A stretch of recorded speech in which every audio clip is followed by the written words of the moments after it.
ఎలా అనిపిస్తున్నారు అనుకో రామ్ చరణ్ గారు వస్తున్నారు కదా అన్న. రామ్ చరణ్ అంతా ఒక వ్యక్తి కాదన్న, రాముడు. రాముడు మా రామాయణంలో రాముడు సినిమా ఫీల్డ్లో రామ్ చరణ్ టైప్ అన్నా.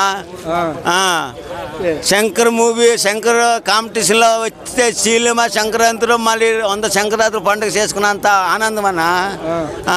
ఈసారి సంక్రాంతి బరిలో ఉన్నారు కదా, చాలా సినిమాలు ఉన్నాయి, ఎలా అనిపిస్తుంది? అవన్నీ పిల్లు శివం పక్కన ఏమన్నా వెనక్కి అడిగేసాయి. 10వ తారీఖు డేట్, 9వ తారీఖు డేట్ వెనక్కి వెళ్ళాయి. వస్తున్నాడు శివం అంతా వెనక్కి వెళ్ళాల్సిందే. లుక్స్ ఎలా అనిపించాయి అన్న చరణ్ అవి? అన్న లుక్స్ చూస్తే అమ్మాయిలు పడిపోవాలన్నా. అమ్మాయిలు రోడ్డు మీద పడిపోతున్నారు. విజయవాడ టీజర్కి అమ్మాయిలే హంగామా చేశారు. పుష్ప సినిమా రికార్డులు షేక్ చేస్తుందా? పుష్ప ఏ రికార్డు ఉందన్నా? 1000 కోట్లు కొట్టిందిగా.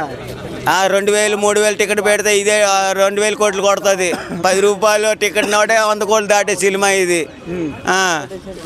1000 కోట్లు దాటడం అంత లేదు. అదే 2000 టికెట్ ఇంక పెట్టమని గవర్నమెంట్ ఒక్కరోజు 1000 కోట్లు చూపిస్తాడు. రికార్డులు అంతే మా ఆయననా, రికార్డులు అంతే ఆయనే. ఆయనకు మించి రికార్డులు ఇంకెవడుకున్నాయన్న. ఇదేదో ఇప్పుడు వచ్చాడు పుష్ప హిట్ అయిపోయింది, 1000 కోట్లు కొట్టేశాడు అంతే. అది కాదన్నా.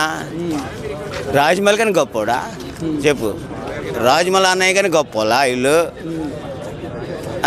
అది బాహుబలి కానీ అంతా చించుకొని చీలిమా.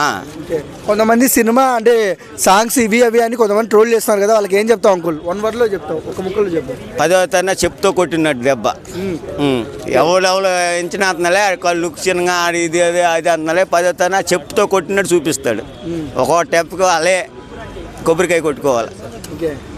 అంటే పవన్ కళ్యాణ్ గారు కూడా పాలిటిక్స్లో మంచిగా చేస్తున్నారు కదా, ఆ లెవెల్లోనే ఉంటారా రామ్ చరణ్ గారి సినిమాలలో? పవన్ కళ్యాణ్ అంతే మరి తిరగట్లేదన్న. ఆయన ఒక దేవుడు. సినిమా ఫీల్డ్లే కాదు, రాజకీయంలో అయినా దేవుడు.